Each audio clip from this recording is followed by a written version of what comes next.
नमस्कार, मैं हूं रंजीत झा। चुनाव जीतने के लिए भारतीय जनता पार्टी ने सारी हदें पार कर दी हैं। हैरान कर देने वाली आज रिपोर्ट हम आपके सामने रखने जा रहे हैं। टीएमसी सांसद महुआ मोइत्रा की लॉगिन आईडी दुबई से एक्सेस होने के मामले में बीजेपी ने कितना बवाल काटा। एथिक्स कमेटी के पास मामले को भेजकर महुआ मोइत्रा की सांसदी छीन लेने की गुहार तक लगाई गई है। लेकिन आज जो एक रिपोर्ट हम आपको बताने जा रहे हैं वो बीजेपी के इतने बड़े कांड की है। सिर्फ बीजेपी ही क्यों, बीजेपी की मोदी सरकार वो साफ तौर पर इस मामले में कटघरे में खड़े होंगे, क्योंकि कांड ही इतना बड़ा हुआ है। देश के करोड़ों लोगों के साथ बहुत बड़ा खेल हो गया है। 2 दिन पहले आपने एक रिपोर्ट देखी होगी, 81.5 करोड़ लोगों के डेटा लीक हो गए, डार्क वेब पर अवेलेबल हैं। उसमें से ना सिर्फ घर का पता, मोबाइल नंबर, बल्कि सबसे इंपॉर्टेंट आधार कार्ड का नंबर भी उन लोगों के पास है। ये तो सबसे बड़ा खतरा है। लेकिन चुनाव जीतने के लिए अगर हम यह कहें कि मोदी सरकार खुद करोड़ों लोगों के डेटा बेच बैठी है, तो आप क्या कहेंगे? हैरान हो जाएंगे आप। चलिए हम बताते हैं आपको पूरी रिपोर्ट क्या है।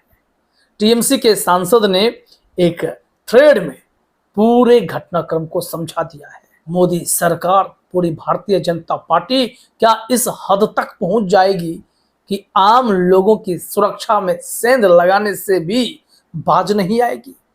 करोड़ों लोगों का डेटा इस वक्त भारतीय जनता पार्टी ने बेच दिए। 2 प्राइवेट एजेंसियों को बेच दिए गए हैं और ये प्राइवेट एजेंसियां बीजेपी के लिए बैटिंग कर रही हैं, इलेक्शन कैंपेनिंग कर रही हैं, यहां तक पता लगा रही हैं कि उस बूथ पर वो व्यक्ति वोट किसे करता है। ये सारे डेटाज उपलब्ध कराए जा रहे हैं। जरा अपने स्क्रीन पर आप देखिए, साकेत गोखले ने एक ट्वीट किया है, Modi government shockingly gives data of crores of Indians to private companies for BJP's election campaigning. On Tuesday, it was reported that personal data of 81.5 crore Indians was leaked. But here's what: Modi government, violating all laws, gives out confidential data for BJP's use. यहाँ पर ये बहुत बड़ा खेल है। 81.5 crore data तो पहले से लीक है, जिसमें से 80 करोड़ लोगों के आधार कार्ड की डिटेल्स है। लेकिन ये खबर है कि चुनाव जीतने के लिए करोड़ों डेटा, वो भी कॉन्फिडेंशियल डाटा जो गवर्नमेंट स्कीम से जुड़े हुए हैं, वो लीक कर दिए गए। यहां तो महुआ मोइत्रा के लॉगिन पर बवाल खड़ा हो जाता है। लेकिन यह रिपोर्ट देखिए, रिपोर्ट यह है कि देश के आम नागरिकों का डेटा लीक किया जा रहा है। कोई एथिक्स कमेटी है या नहीं है? कोई जांच एजेंसी इनके पीछे आएगी या नहीं आएगी? या सिर्फ जांच एजेंसी विपक्ष के नेताओं के ही पीछे लगेगी? ये रिपोर्ट अब आंख खोल देने के लिए काफी है। हिंदुस्तान टाइम्स ने भी और इंडियन एक्सप्रेस ने भी इस मामले में खबर छापी। बाय लाइन स्टेटमेंट है उन लोगों के जो इन संस्थाओं से जुड़े हुए थे, जिन्होंने बीजेपी के लिए कैंपेनिंग किया है इस डेटा के आधार पर। साकेत गोखले के अगले थ्रेड पर नजर डालिए। यहां बताया जा रहा है, BJP has routinely hired 2 firms, Jarvis consulting and ABM association of a billion minds for their election campaigning. यहां कहा जा रहा है बीजेपी ने रूटीन के तौर पर 2 फर्म्स को हायर किया। एक का नाम जार्विस है कंसल्टिंग, दूसरा है ABM association of a billion minds. ये इलेक्शन कैंपेनिंग करने के लिए हायर किए गए हैं। और जो एबीएम है वो एकदम से इन हाउस टीम ही है। इन दोनों कंपनीज ने उस गवर्नमेंट स्कीम के बेनिफिशियरी वाले नागरिक को टारगेट किया और पता लगाने की कोशिश की कि ये लोग वोट किसे करते हैं। इस डेटा के जरिए खिलवाड़ करके उन सब वोट को मैनिपुलेट करने की कोशिश की जाएगी। चुनाव में वैसे भी ईवीएम को लेकर लगातार सवाल खड़े होते हैं, लेकिन जब डेटा ही मैनिपुलेट होगा, जब बूथ तक नजर रखी जाएगी कि वोट बीजेपी को क्यों नहीं कर रहे, तो समझिए कि इसका अंजाम कितना दुष्प्रभावी होगा। आगे का जो थ्रेड है, और इसी में आपको हम वो दोनों स्टेटमेंट भी दिखाएंगे, एक हिंदुस्तान टाइम्स पर है तो दूसरा इंडियन एक्सप्रेस पर है। इसमें साकेत गोखले ने कहा है, how do Jarvis and AVM know where to find this beneficiaries. यहाँ कहा जा रहा है कि इस दोनों कंपनी को यह डिटेल पता कैसे है, कैसे ये लोग उन लोगों के डेटा का इस्तेमाल कर रहे हैं जिसका गवर्नमेंट स्कीम से कनेक्शन है, जिन लोगों को पैसा वो पब्लिक फंड से मिल रहा है या फिर वो पब्लिक फंड से किसी न किसी रूप में जुड़े हुए हैं। कोई बीजेपी फंड से उन्हें पैसा नहीं मिलता है या फिर वो बीजेपी को कोई पैसा नहीं देते हैं। तो ऐसे डेटा को किस आधार पर, किस हक से बीजेपी ने बेच दिया उन दो कंपनियों को जो बीजेपी के लिए 24 का लोकसभा चुनाव जिताने की मुहिम में लगे हैं, आने वाले समय में जो विधानसभा में चुनाव होने वाले हैं उस काम में लगे हुए हैं। तो क्या अब देश के आम नागरिकों को भी इस डेटा के आधार पर डराया धमकाया जाएगा, उन्हें मैनिपुलेट करके वोट मांगे जाएंगे? सत्ता किस हद तक जाएगी? विपक्ष को खत्म करने के लिए जांच एजेंसियों की ताकत है और अब जो डेटा सरकार के पास है उसे बेचकर, उसे मैनिपुलेट करके चुनाव जीतने की कोशिश होगी। यह बहुत बड़ा अपराध है और ऐसे में तो सरकार पर सरकार ही कार्रवाई करे और क्या हो सकता है। सरकार जिनकी है, सिस्टम भी उनका है, कार्रवाई कौन करेगा? इस दोनों मामले में हम आपको स्टेटमेंट दिखाते हैं। हिंदुस्तान टाइम्स की रिपोर्ट है, इसमें बताया गया है the party had data on recipients of the benefits of government programs such as Mudra loans for small entrepreneurs and the Pradhan Mantri Awas Yojana for housing finance according to an ABM officials who didn't want to be named।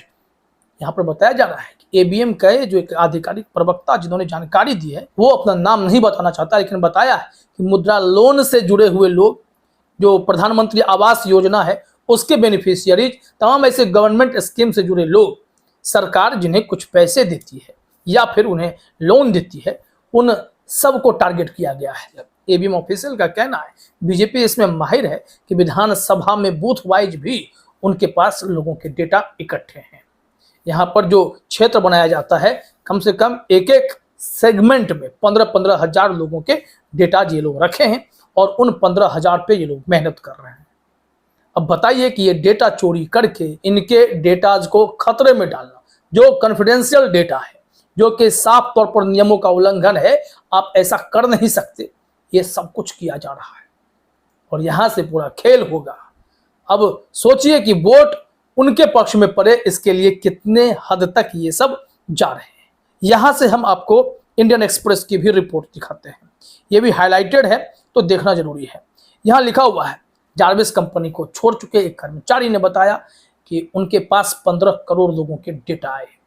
उसमें कई अहम points पर हम लोगों को data analyse करना था कि जो ग्राम सड़क योजना के बेनिफिशियरीज हैं या फिर उज्ज्वला योजना के बेनिफिशियरीज हैं, आयुष्मान भारत के जो बेनिफिशियरीज हैं, ये सब अगर वोट करते हैं तो पोलिंग बूथ तक हमें वॉच करना है कि वोट किसे कर रहे हैं। अब सोचिए कि ये कितना खतरनाक है। एक राजनीतिक पार्टी सब कुछ हथिया कर तानाशाह बनने की दिशा में बढ़ रही है ताकि दूसरे पार्टियों को इस लोकतंत्र में मौका ही नहीं मिले। और जब पार्टियां ईवीएम पर सवाल खड़े करती हैं तो ये सब मुद्दे भी उतने ही महत्वपूर्ण हैं। और इस मामले में पूर्व एम्प्लॉय के बयान को आपने देखा कि कहां कहां के डेटा इन लोगों को बेच दिए गए हैं। यहाँ पर जो एक करंट एम्प्लॉय है उसने क्या जानकारी दी है ये देखिए।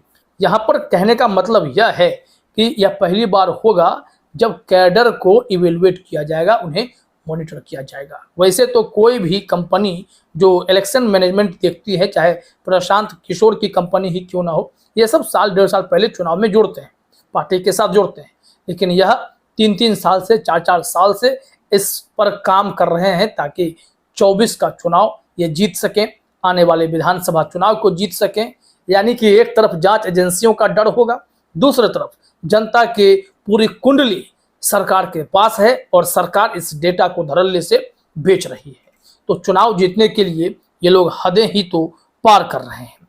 साकेत गोखले ने आगे लिखा है, in violations of all election rules data of beneficiaries from government records is being freely shared with private companies hired by the BJP for election campaigning। This is an entirely illegal use of government machinery and funds by BJP for election PR and brazen data misuse. ये कहा जा रहा है कि इतने बड़े violations हो रहे हैं, लेकिन इस मामले में कोई कार्रवाई तो हो। किसी ने कहा साकेत गोखले से कि केस फाइल कीजिए, लेकिन इस पर साकेत गोखले ने बहुत अच्छा जवाब दिया है। ईडी, सीबीआई, इनकम टैक्स, ये सब एजेंसियां विपक्ष के नेता पर जब टूट पड़ती हैं और वो बिना मतलब के, जिसमें लंबे लंबे समय तक जांच चल रहे होते हैं, तो वैसे परिस्थिति में कोई आम आदमी केस करने जाता है क्या? या फिर जांच एजेंसियां काम करती हैं तो क्या सरकार के जो पार्टी है बीजेपी, वो जिस तरीके से डेटा बेच रही है, सरकार के इंफॉर्मेशन को बीजेपी यूज कर रही है, तो ऐसी परिस्थिति में कोई आम आदमी की केस की जरूरत है क्या? साफ तौर पर उल्लंघन है, तो इस मामले में बड़ी कार्रवाई होनी चाहिए। लेकिन यहाँ जो बड़ा भांडा फूटा है, यह होश उड़ा देने वाला है। देश का कोई नागरिक सुरक्षित नहीं है। फिलहाल इस वीडियो में इतना ही। आप सभी का हमसे जुड़ने के लिए बहुत बहुत धन्यवाद।